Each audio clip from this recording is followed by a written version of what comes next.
May tumutunog kapag Okay. binubuka ko. Tapos kapag malamig, sumasakit siya. Ayun ang kailangan natin. Nahanap na siya dati. Mga Apo. high school ata ako. Tapos pinilit ko, binabalik. Pagkatapos nun, tumutunog na siya. Ibig sabihin hindi na perfect nung hindi na perfect nung pagbalik nun. Kasi nagkaroon ng popping clicking sound. Nung nag-lock siya, pinilit niya, tumunog na ibalik. Kaso syempre, day by day tayong kumakain. Pag wala sa timing yung condyle mo, hindi siya nakashoot ng maayos dun sa mandible. Syempre, ilang beses tayo kumakain? 3 beses.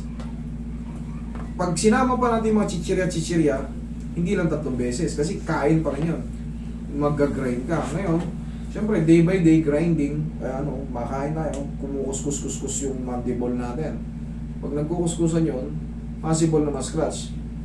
Ngayon, ang problema niya, lumalabutok daw tapos pagka medyo malamig, sumasakit.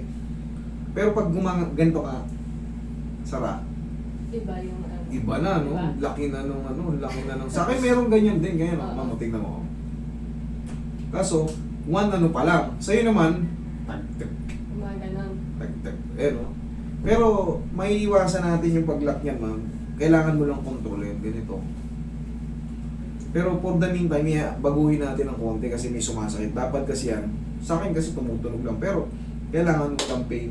Yun ang babaguhin natin. Pero yung pop-pop niyan, ma'am, baka hindi na hindi na mabago. Ganon na talaga siya. Kasi high school ka pa ngayon baka college graduate ka na. Nag-work na. Baka nag-work ka na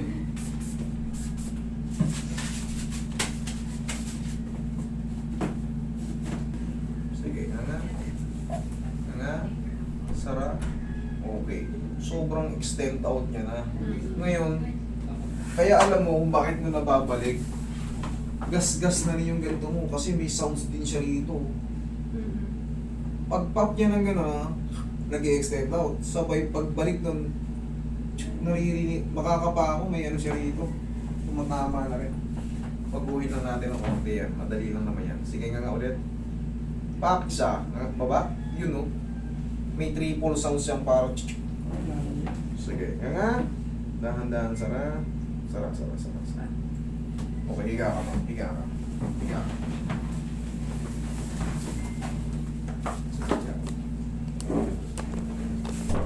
Huwag kang matakot. Sige, nga lang. Dahan-dahan, Sara. Yun. Diyan ka lang muna.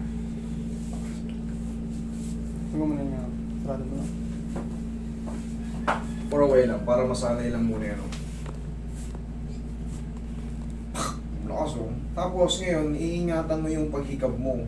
Sa hikab kasi tayo nadadali, ganun tayo maghihikab oh. Kahit lakihan mo pa siya, basta palagi lang tayo nakaganon. Sige, upo ka ma'am. Nung in-adjust ko, nakaramdam, may pain ngayon, wala. Very good, tama yung adjustment. Kasi pagka in-adjust siya, ang lakas ng lumagotok. Pag na-dislocate yung panga mo, pag mali yung adjustment, pag mali yung na-shootan niya, Masakit. mangangapal yung dito mo, mangangapal. Pero kung wala, tama yun. Tapos ma'am, ganito lang tayo maghihikab ba? Oo. Yan ang tamang paghikab. Hindi siya, kailangan iwasan natin yung paglabas ng condyle natin dito. Pag lumabas yun, magagaya ka sa ibang ko rito, nagpupunta rito ng kliyente, gumaganyan, no? Aha. Hindi. Pag hindi na mabalik yun, syempre hindi ka na makakain. For the meantime, ma'am, yun lang, konting lang natin yan, konting diskarte lang. Kasi hindi na mawawala yung sway niyan. Sa akin din, hindi na nawawala yung sway. Pero Pati yung tunog niya. basta walang pain. Kung walang pain, mas maganda. Kung wala ng pain.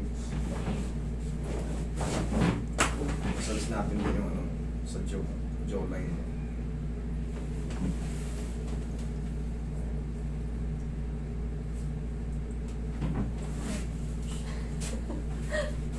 Depends. Na-adjust din yun.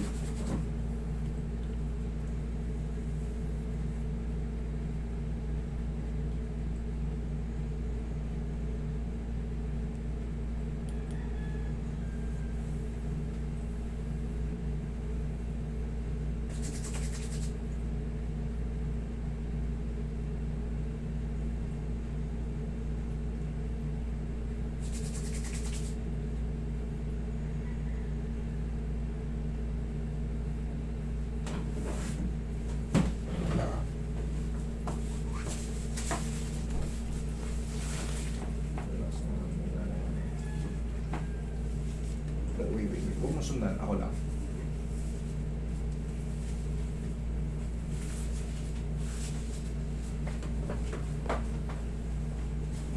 Ma'am, for the meantime, yan ay adjustment yan. Tapos yun lang, gaganituin lang natin siya palagi. Pag maghihikab, medyo pigilan tayo. Huwag na huwag tayong hihikab. Tapos pagkakain, yung may mga ganyang case, kunyari, matagal yung nakatahimik, parang hindi kayo nagsasalita, may ginagawa, inalok kayo ng katrabaho niyo. Ay ma'am, kain tayo. Ikaw naman, uy, masarap yan, kain ka agad. Hindi. Minsan sumasabit yan. Nangyayari ba sa iyo? Yung pag bigla mo nga parang, uy, gagawin mo muna, titikman mo muna yung pagkain. Parang, yeah. Kumaga diskarte na kasi maluwag na siya, ma'am. Ang mangyayari niyan, baka malaki ang chance na mag-lock siya. So, diskarte lang. Okay? Kasi kung hindi mo didiskarte yan, maaaring magpa-opera ka kasi sobrang luwag na ng jaw mo. Umaga na siya. Oh. Tapos, may sounds na dito, sounds na malakas dito. Yun, hindi na po talaga matatanggal. Yung pain lang mawawala dyan. In-adjust natin para mabago yung posisyon, para yung nangangawit dito, hindi ma-stress. Yung mga pterygoid muscle niya, meron tayong tinatawag dyan na pterygoid muscle and masseter muscle. Yun yung mga na-hyperextend na mga muscle niya sa jaw.